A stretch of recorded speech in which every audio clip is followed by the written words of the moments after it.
That's what I'm talking about. Wait! Okay, now, from the beginning. Welcome to BS, Beyond Stereotypes, a podcast about lawyers using their authentic voices to change the world. Welcome to BS, Beyond Stereotypes. I'm your host, Merle Vaughn.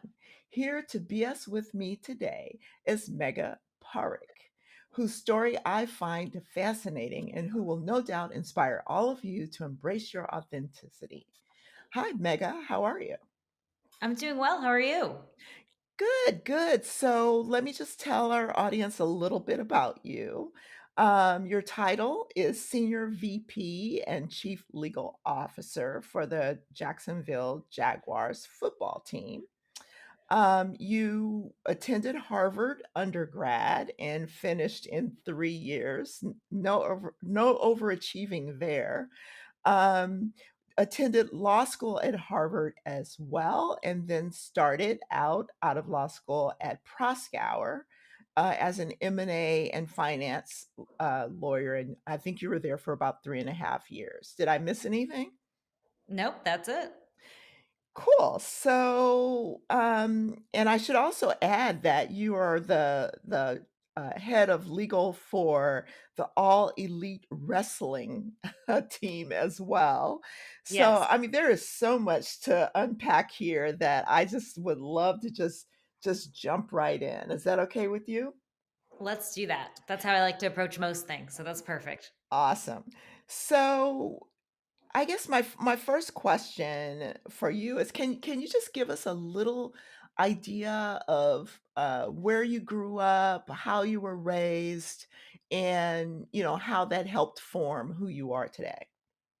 Sure. I love starting with that question because I often say that you cannot pick where you are born. That is just a coin flip. And my parents are amazing, amazing parents. So they came here in the 1970s from India.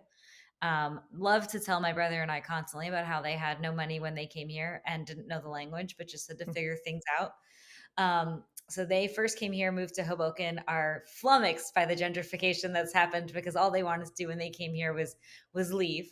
And I grew up in the suburbs in Jersey, and we were growing up pretty much the only Indian family around in town, and at public school where I was. Most of the people were Italian or Jewish, so grew up really with a interesting mix of what felt like conservative parents, but they did move 7,000 miles away from home to a new country to start a life on their own, versus trying to sort of assimilate to American culture and navigate my way as sort of a first generation through that.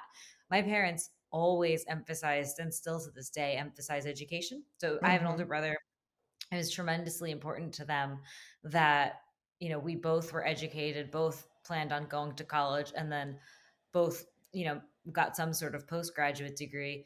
We growing up weren't allowed to put books on the floor because that was disrespectful to the books, and so that's just an example of the sort of value that they put on education. And then my parents were also really education was first. That was the most important thing, but they were also open to us doing other things and becoming more well-rounded. So I remember on Father's Day when I was 9 years old, my dad bought me a drum set. He must have just been mad at my mom or something.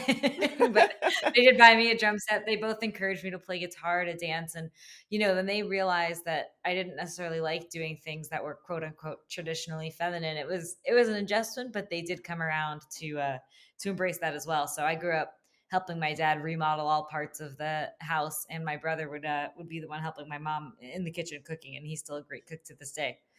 I was looking at your journey, and it reminded me of mine. I started out at Cooley right out of law school. I was an M&A or venture capital lawyer. I lasted about 3.5 years, like you did, and I'm just wondering, what prompted that exit for you. For me, it just felt like there was just too much face time. Like, Yeah. why does anybody care how long I'm there, as long as I get the work done? Did you experience that as well? I did. I would say that even more than that, what was challenging for me was like I graduated during the recession. Mm. And I watched a lot of my classmates who thought that they were going into six-figure jobs either lose those jobs or get indefinitely deferred. And that was really stressful for them. So I think that in part, and I know that I talked a little bit about my parents, they're the hardest working people that I know. And I spent most of my 20s just trying to become financially independent and secure so that, they could hopefully take a break, even though my dad is still to this day working and going into New York City.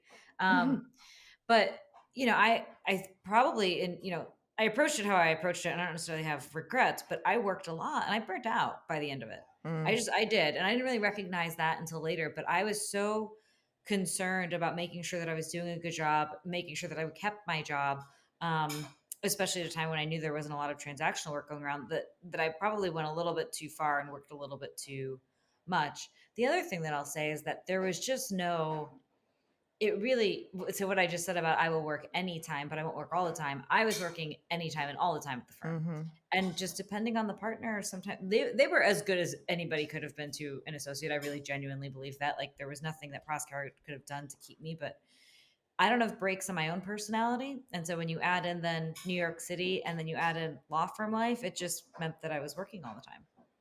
And it got to the point where I think my mom actually said to me at some point, she's like, you don't really have anything to talk about anymore besides work.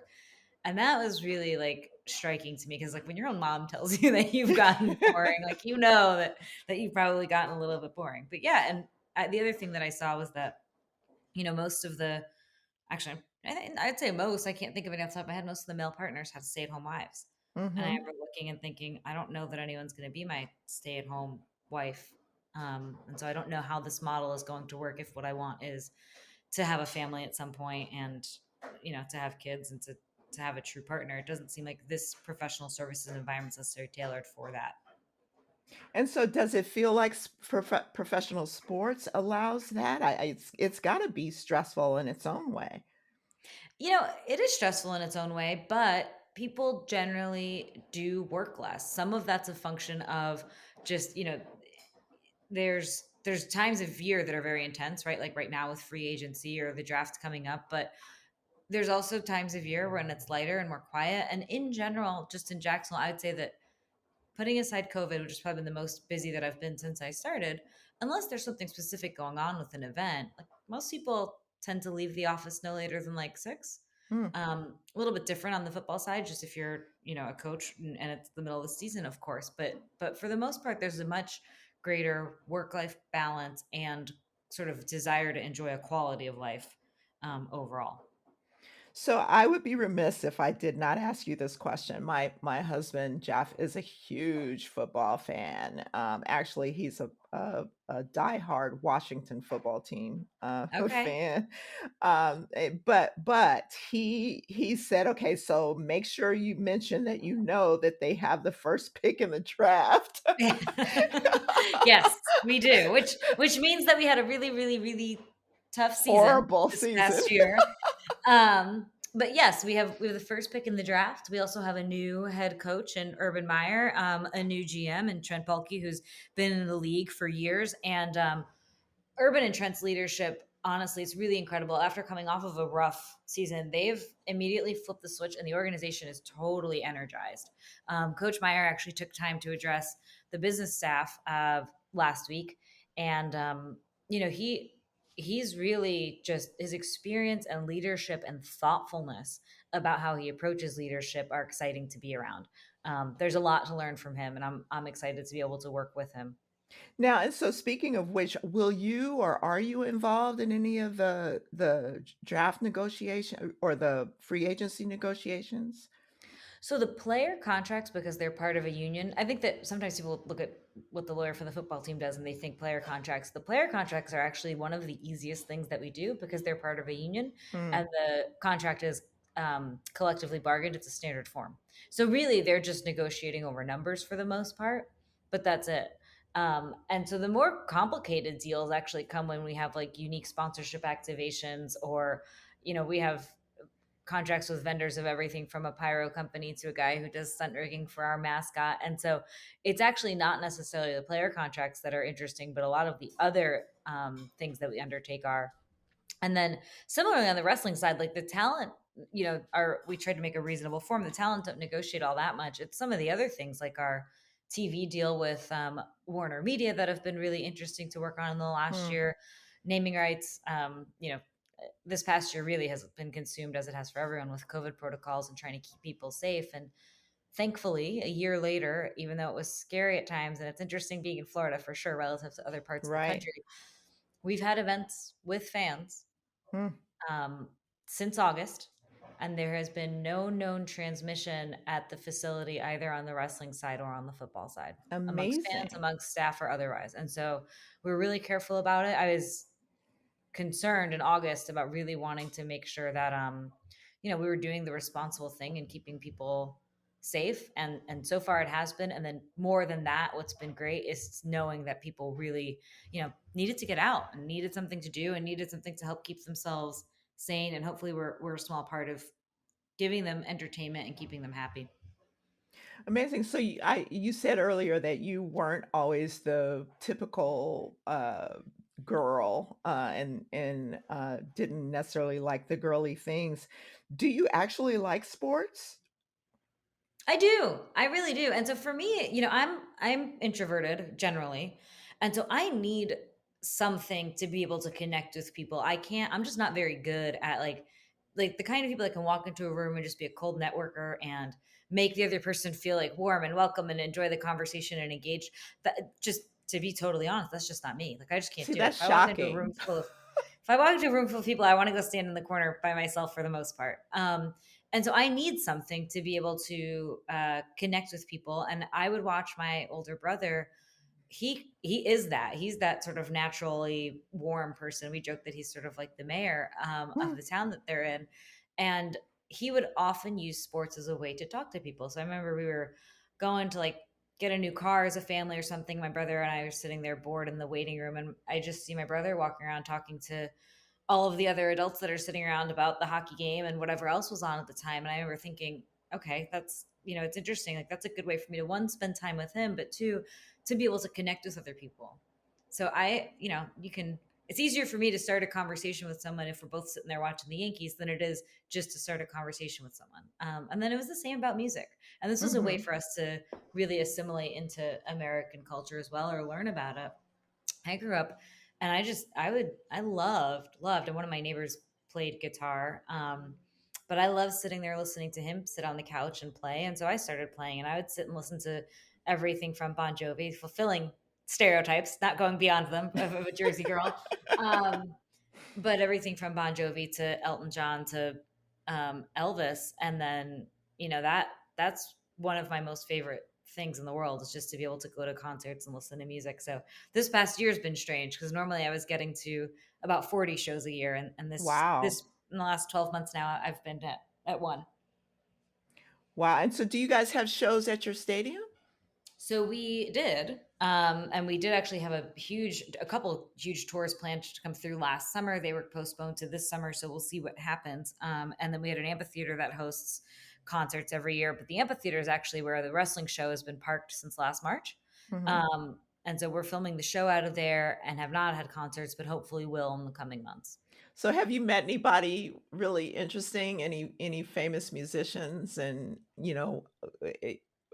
you have any fun stories you can tell us?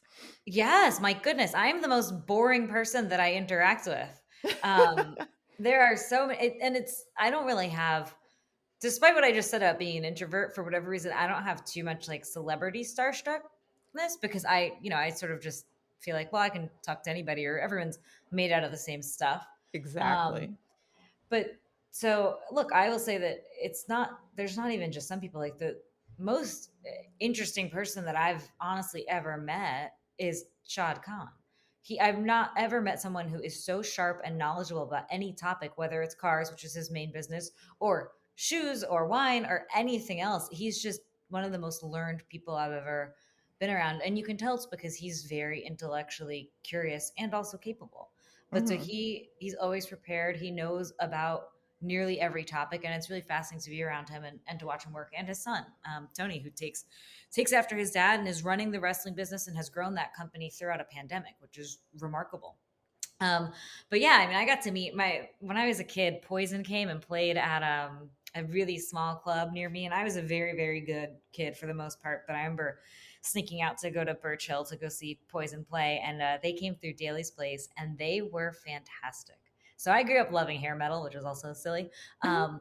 But meeting them and then having them be as kind as they were, and then on top of that, watching them go out there on the stage and just absolutely crush it was phenomenal. But yeah, no, I've had a more than my fair share of fun experiences with everyone from Mike Tyson to Snoop Dogg to Shaq. Amazing. And so are you still playing music, and do you ever sit in with any of the musicians?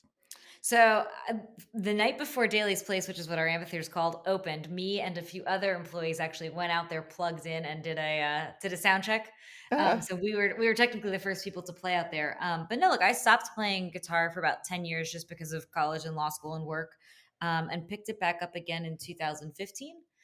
Um, March 5th, 2017, a friend of mine passed away. A year later, I remember thinking, growing up, he always said to me, "You're really good at everything besides having fun," which is a fair point. Like, I like doing everything, but I'm really bad at sitting still or relaxing or having fun. And so on the year anniversary of his death, I remember thinking, and I had never played guitar in front of people before. I used to just play in my room quietly, like the nerd that I was. Um, and the year anniversary of his death, I remember thinking, well, I can sit around and cry my eyes out all day, or I can go do something fun. So that March 5th, 2018, I went and played for the first time a live set at a beach bar down the street. And I will now be playing my fifth set of Okay. those on April 3rd, which is my birthday. So just in a couple of weeks. It was terrifying. That's the hardest thing that I do because I'm so nervous before I'm about to perform because it's not in me. And I have so much respect for people that get up there and do it because it's nerve-wracking. And are you performing with a band, or did you say No, it's solo, just or me. It's an acoustic set that I do. A bunch of covers. that is so cool. Is it recorded? Can we hear it? Well, no, it's at a very, very small bar down the street. Oh, But okay. Okay. I will try. I will try and record a couple songs and send you a video. But yeah, tonight after this, I have book club with my niece and nephew, and then I got to practice the last 7 songs that I haven't practiced this week. Awesome. So Any requests? I'd have to think, how about Hotel California? That's really hard That's on a that is a guitar. good one. I used to play that as a kid a lot. Really? So you're good. If you can play Hotel California, you're really good. Not as good as they play it, but good enough. So let's talk about the South. Let's talk about Yep, this overachieving Indian girl living in Jacksonville, Florida, and what that life is like. I know I have a cousin who lives down there. I know it's a very, at least the reputation is that it's very conservative. it is. And so how is that? How do you manage to feel comfortable? So look, growing up in New Jersey and then living in New York, what was interesting is that, there's the type of diversity is more robust, right? Like there are many more nationalities there than just two. Whereas when I first moved here, I remember thinking it's interesting. This is the first place where I've lived where I feel like the bulk of the diversity is black and white. And Mhm. I've never been in a place like that before. So there is, and I don't mean this flippantly. I remember the first year that I was here thinking, I don't know that I've seen a single Asian person. Now, some of that is because I am boring and don't go anywhere or do anything, but it is just true. Like there's just not, the diversity is much different. People tend, and it's interesting because when you think about where your power lies or just even the nuances of how demographics affect you. I am an Indian person, but for the most part people cannot tell that I'm Indian. I'm Okay. also relatively fair skinned, so even within my own culture I have sort of a, I on this, and like on the side of privilege because unfortunately it is just true that light skinned people get treated better Right, around in the the world and caste across system, cultures. Yeah. basically. Mhm. And so it's interesting in that sense because I think most people don't know what I am and assume that I'm white. And I'm tan because I live in Florida, but still not particularly dark. I would say the other thing that's been really interesting down here is that there tends to be a bit of a fear of public spaces. Like they just there's a beautiful river here and there's not a contiguous river walk on it yet. The lot's changed since I've moved here, but it just feels like there's not necessarily that same willingness to embrace public spaces because of the quote unquote element that it'll bring in, which to me Mhm. is just people saying that, and I'm going to be really direct, it's just certain white people saying we don't want other people mixing with us. Interesting. It's the first place where I've lived where there's a lot of gated communities. Like I wasn't used to that. I'm used to being around people and different kinds of people. And here's the first place where it feels like it's more separate. The other thing that's been strange, I would say, or is just different, is that the way that sexism manifests itself is different here. It certainly exists up north, but Mhm. it's a little. In your I guess it's face? just more in your face. Yeah, that's what I was like. People will just straight up call you honey, and that's at some point, like you can work through that and get through that. But the number of times that I get called honey or dear is definitely different here. Um, People are also just less likely to assume that I am the person with my job. So one of the Mhm. things that was fascinating is that for a little while, when I did have a boyfriend that I would bring around to work events, it's like I became invisible. Oh, boy. Whereas if I entered the room by myself, um, people then would engage with me and speak to me and talk to me about my job. But if I otherwise walked in the room with this man, it was like I disappeared, and people just assumed that he had the job, and that I was just there as someone's wife. And that happens a lot. It's challenging. It makes dating challenging because you don't want to make it like it's not that person's fault. Like it's not his fault that halo Right. effect exists and that people just expect that men are the ones with the job. But it also makes it really challenging to like have to just feel that way when it's like, if I'm by myself, all of a sudden I'm on the same page and I'm talking to our GM and our team doc and the head of one of our sponsors. But if that person's there, it just changed the dynamic in a really difficult way. I've had that experience too, even in my job. Like I'm the head of diversity, and so when I first started, I would set up meetings and bring colleagues with me to meetings, and I'd be the only black person in the meeting. I might have, maybe I might have brought a white woman or brought a white man, and even though I set up the meeting, I would find that the client wouldn't talk to me. They'd Yeah. either talk to the man, or if there was a white woman with me, they'd talk to her instead of talking to me. And, it got to a point, kinda like you said, where I felt like, "Okay, this isn't working, Yeah. so I think I'm gonna have to roll solo here." Yeah. Yeah, I mean, at least at work events I do now, just because it's, again, it's not whoever I'm with's fault, but the dynamic is there's a discernible shift. And it's just like it got to be uncomfortable at some point or just frustrating that it's like I don't the point of the particular work event is actually to build working relationships. And if what's happening is that I'm being made to disappear, then I can't do that. I'm not achieving whatever it is that I'm supposed to achieve here in terms of building relationships with my coworkers Exactly, or with exactly, clients or whomever. and then, the tough thing about that is, it's not even something that you can necessarily explain to other people, Yeah. because the reaction, to it would be then, are you not a team player? Yeah. Is it your issue? And it's one of those things that's really hard to explain how horrible it is to feel invisible. Yeah. That's right. And it's look, I certainly don't know what it's like to walk around in anyone else's skin, but I can accept that. Other Right. people need to accept that they don't know what it's like to come in mine. Like just because your experience is not the same as mine does not make mine invalid. It just means that it's different. And that is why it's so important that we're able to listen to one another and empathize with one another. One of the most telling sort of moments for me on this, and it was a huge learning moment for me, was I just talked about the night before the amphitheater opened. That same night, which was obviously the culmination of a lot of months of very hard work, our director of player engagement, and I'm telling this story with his permission, I've told it before. Our director of player engagement, who's black, played in the NFL for 14 years, wealthy, was driving to see family, had his kids in the car, got pulled over. Turned out that his registration was expired, got put in handcuffs, got taken to whatever, like wherever the jail was, and called me. And I remember thinking in that moment, and in part it was a function of just being a little bit tired and not being as sensitive as I should have been. But what I said to him was, why wasn't your registration up to date? Mm. And sort of blamed him for the situation that he was in. Just about a year later, I was coming back from London and rushing home to go meet a friend. This is like 10 p.m. There's a speed trap over the bridge here on the way home from the airport. I usually know to brake, but I didn't because I was a little bit tired. I got pulled over. I was in a friend's car because he was borrowing my car to move.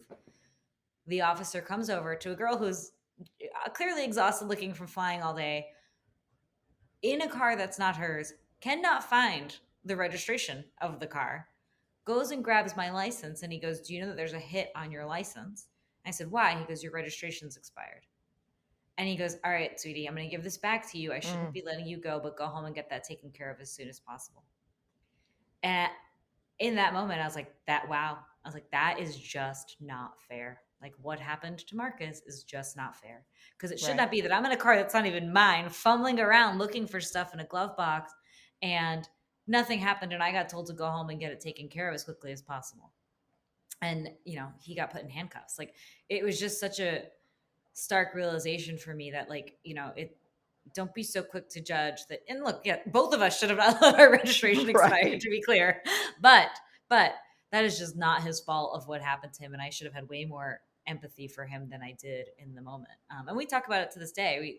We similarly talk about how I tend to sort of like keep my distance from people and back away from them, whereas he's more of like an affectionate person. And he asked me sort of why that is. I was like, because when you are 6'4" and your size, you're not worried about anybody hurting you. It's like, that's why you're Hmm. not as like aware of your surroundings. Like, but I am. But look, it's good that we're able to have that conversation and learn from each other as opposed to not talking about it at all. And that's why I started this podcast, because I wanted to be able to have those conversations, have people be able to listen to the experiences and live vicariously basically through people and their experiences, and understand that you can have all the education in the world, you can go to the best schools, you can do everything right, and still be treated unfairly or Yeah. unequally, just based on how you look, or Yeah. who you are. I mean, Marcus is a public figure. He's famous. He was in the league for years, and he got put in handcuffs, and I got told to go home. Like, it was really really sad to realize that's the reality of where we live, and that's the reality of 2018 and 2019. Like, that was just devastating. But I mean, look, this summer has also, I think, resurfaced a lot of things that people were just not willing to talk about or not wanting to focus on. And so I did read somewhere that a few years ago witnessed a woman being mistreated, and that you actually back then decided to be an upstander and come to her rescue. Do you mind telling that story? Yeah, so I was actually at the office. There was a feature concert at the amphitheater. I told a few friends, a few colleagues that I would drive them home if they drank. As I got to work late, and I'll bring you guys home. So I was actually working out in the office, and then around like 10 o'clock, the concert let out, and so I grabbed our equipment intern and I told him I would take him home because we lived near each other.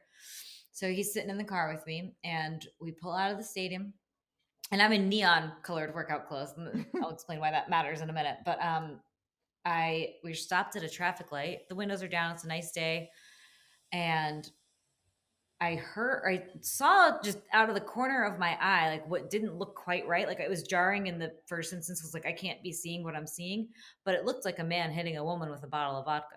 Mm. And so I then turned and looked again, and I saw him sort of dragging her by her hair. So I turned to our equipment intern and I said, "Stay right here." I was like, "I'm going to get out of the car and I will be right back." He's like, "Don't do it." I was like, "I'm going to do it." I was like, he was by no means drunk, but like had been drinking enough where I was like, "Just stay in the car. Like, just don't, it's not worth it." Right. Don't Like, help. this is like, there's a reason why. Yeah. Like, there's a reason why I'm driving you home. I'm good with that. That was the plan. But I was like, just stay right there. I jumped out of the car while at this traffic light, grabbed her. Because she was very disoriented, but because of what I was wearing was so bright, she told me the next day, she sort of realized what was happening. I'm also really glad that I had him stay in the car because she wasn't threatened at all when I approached her. Mhm. Grabbed her, put her in my back seat, called our director of security and said, "Hey, I'm just a block away from the stadium." I told him what happened. I was like, "Can you help me figure it out?" He's like, "Yeah." He's like, "Actually, the police are still here because the concert's just letting out. Why don't you bring her back over this way?" I left her with the police. The man had thrown her car keys, so she couldn't even like get to her car and go home. So the officers that I left her with said, "Okay, we'll help her find her car keys. We'll make sure that she gets home." And I said, "Look," I was like, "I'm not going to sleep tonight unless I know that like you're home. Like, do you mind just giving me your number and your name?" She's like, "And just text me." I was like, when you know that you're okay." And she was like, "You really don't have to do that. You don't have to do that." I was like, "Please, please do." So she gives me a name. She gives me her number. I get back in my car now and I'm about to drive the two of us home. And he looks at me and he goes, "We know her." I was like, "What do you mean?" He's like, "I don't know how yet, but we know her." It's like, okay. I came home. I was a little bit rattled, but I came home. She did text saying that she was okay. I went to bed. The next morning, I'm sitting in our executive meeting and I get a text from this equipment intern, and it's a picture of one of our cheerleaders, and it's her. And I had no idea that night before. She did give me a fake name just because she knew who I was because I do training for them. I just didn't recognize her in the moment. And she's one of ours. So I was sitting in my office and our director of cheerleading comes over and she said, "Hey, this girl told me what happened last night. Do you mind if we just come to your office and talk to you for a minute?" And I said, "Sure." And so she came to my office and she sat there. And I think because she didn't have to re explain the trauma because I'd actually seen it, she Mhm. felt like just more comfortable sitting with me. And then she started talking about how she had like a ringing in her ears and about, some bruises on her. And I was like, "Look," I was like, "You don't have to do anything with this, but why don't we go to the doctor right now and just let them collect evidence?" And so we spent the entire next day together. I took her to the doctor. She's like, "I know that you're really busy." I was like, "There's nothing more important that I have to do than this right now and making sure that you're okay." But so then she went on and she talked about it, and she ended up leaving that boyfriend, which I don't even know if they were dating at the time. I think it might have been her ex-boyfriend, but she ended up leaving that boyfriend and she's still on our team. And I just remember thinking, I have no idea why I jumped out of the car other than knowing that, if it was happening to me, I would want someone to help. And Exactly.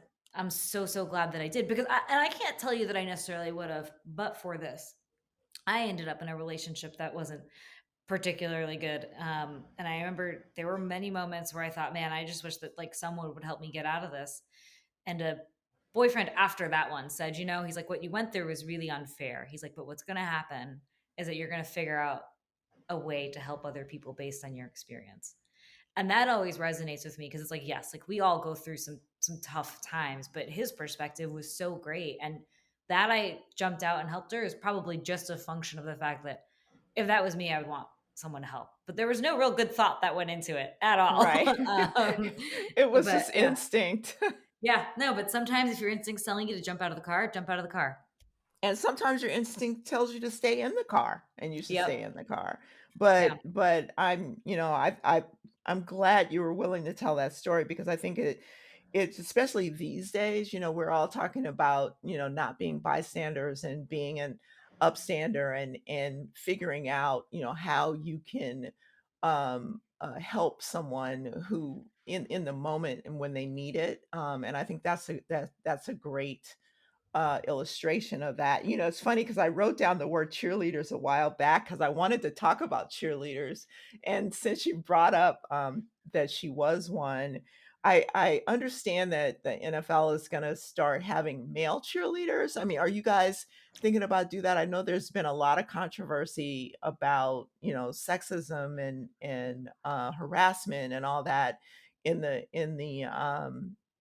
league in general, and how is that gonna affect cheerleaders? So at the collegiate level, there already are male cheerleaders. The Right. LA Rams have male cheerleaders, and our auditions are open. So we have had men audition in the past. They've not made it for performance reasons, but we're open to it. I don't, it's funny you're asking how that changes things. I think one of the goals of 2021 ought to be let everyone just be themselves. Like stop using their gender Thank or you. their race or their age as a proxy for what it is that you think that they're capable of.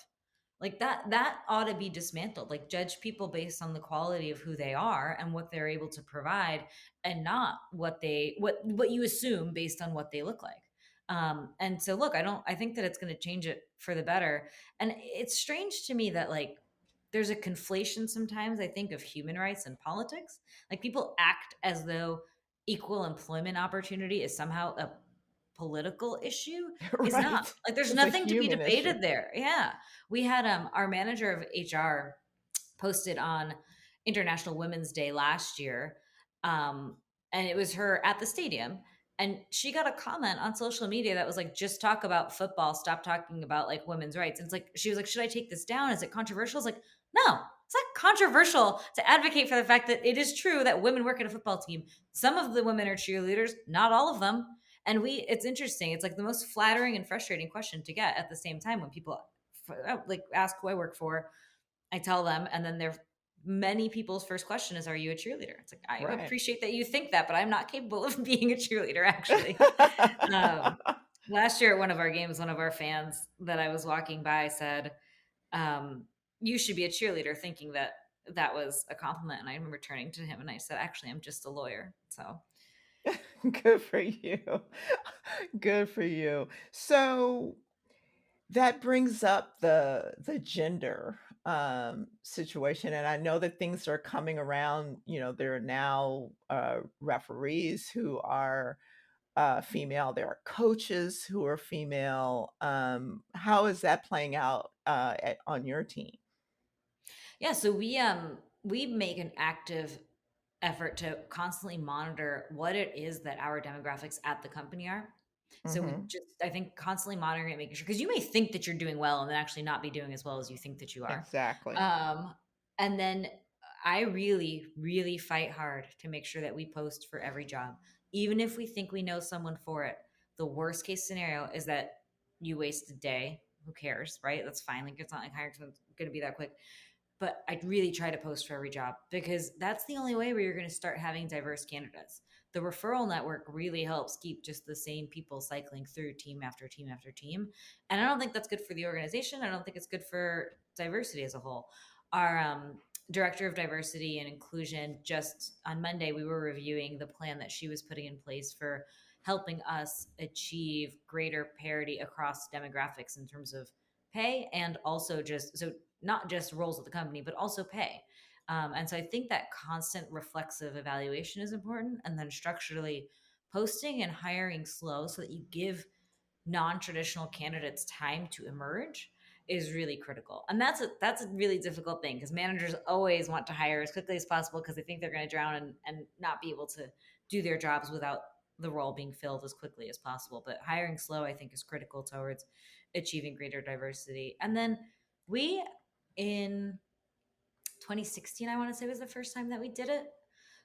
Maybe 2017, we've started having the hard conversations at work. So things that they tell you to avoid talking about at the office, we are talking about now. It was after the Vegas shooting was the first time where me and two coworkers were all sitting around, we're trying to do work, and we were all just like maybe around like 11 a.m. It's like, I'm wildly distracted. I don't know about you guys, but like I'm not getting anything done today. Can we just talk about this? And they're like, yeah. And so they're like, we are too. Like we really just can't focus on anything. It was, and Tom Petty had died that day after as well. And it was just we ended up spending most of the workday, for better or worse, just talking about it. Now, what would have happened otherwise? Would we have been wildly productive employees? No. We would have just been distracted at our desks Googling it and not talking about it. So what we do now is that we have conversations, and we've had one, we'll break the entire company up into groups of about 10 and then have hour-long discussions with them about things. And we try to cut across level, cut across gender, cut across experience. And we've had conversations about harassment in the workplace, what Mhm. people have experienced and what they can do. And one of the most stark things that came out of that was our younger male employees felt like they didn't really have anybody to go report things to when it happened to them. Interesting. And so we were able to put some structures in place. Our cheerleaders had actually identified some instances where it's difficult for them when they're in uniform to sort of push back if someone's behaving inappropriately. And so we started adding in a plainclothes cheerleader with them on all of their appearances, so that if you need someone to intervene, they're like, we just don't want to hurt the brand, and so we feel uncomfortable being rude to fans if we need to be. And so we added in a plainclothes cheerleader to help with them manage that to the extent that a situation gets to be difficult. Um, and then we did the same set of conversations about race, which were powerful in terms of people just sharing their stories and understanding the experiences of others over the summer. And then this year, we're going to do it about ethics and moral reasoning. So that should be an interesting discussion to have, because we had some instances where, because people were working remote, they weren't necessarily being as compliant as they would otherwise, be if they were in the office, because no one was watching them. So we're going to Right. have a conversation about ethics and moral principles this coming summer. And my hope is that it helps people just sort of live with a greater consciousness. One of the things that you said earlier was about somebody saying to you, or saying to somebody, just worry about football. You and I have talked before about the comments from the media telling athletes to just play football. Don't talk about politics and all that. What's your position on that? I think that people ought to have a voice, and I'm a fan of, I may not like everything that I hear, but I would rather have people be able to say what they want within the reasonable boundaries of truth, right? I'm all about stopping hate speech, because what we've learned, I think, is that what happened with the prior administration is that it all of a sudden gave people, I think, a license to be just overtly racist. Right. And it is absolutely not okay. Like, we are not, my parents are Indian. They are not the people that are being targeted right now. But I Right remember the now. moment, right? I remember the moment, though, where I was like, my dad's going into New York City. He is a 73-year-old man. And I feel like I don't love what his safety is compared to what it feels like it was, 5, 10 years ago. It's just it. And I was talking to a girl that I went to high school with last night. And her mom, similar. She's like, I'm just worried about my mom in a way that I never really felt like I had to be before. So I think, all that said, I would rather have people be able, though, to say, especially speaking out against things like this, even if they're athletes, because it's the right thing to do. This is what we are talking about earlier. These aren't controversial positions. You should not get shot just because you're an older Asian American person. Period. Full Right. stop. That's not speaking out about something like that anyone ought to have a different opinion against. And if our athletes, who are unbelievably high profile, are able to share that message, good. If our athletes are out there encouraging people to get vaccinated, good. Right? Like that, they ought Right. to do that. And then if someone says something wrong or misspeaks, okay, like you're going to have that, right? That, give people the permission to also be imperfect. Like, they're not going to necessarily say the right thing all the time. That's okay. Say you're sorry. Say you learned something. Right. That's better than not saying anything at all. But no, I don't. It frustrates me when people act as though the only thing that athletes are capable of is performing on the field. Like, no, they're dynamic human beings as well. They're complex. They're allowed to have opinions. Well, and the thing I say now, especially this week, is speak up. Yes. Silence is loud. The conspiracy of silence is why we've had unchecked harassment and assault and racism for years. Because everyone Abs- says don't talk about it. It's too uncomfortable. Yes, it's uncomfortable to talk about it. It was uncomfortable to jump out of the car. But you know what? Like you said, the silence itself speaks volumes, which is that we're okay with this. Exactly. Well, you know what? I could talk to you forever. I'm going to ask you one last question.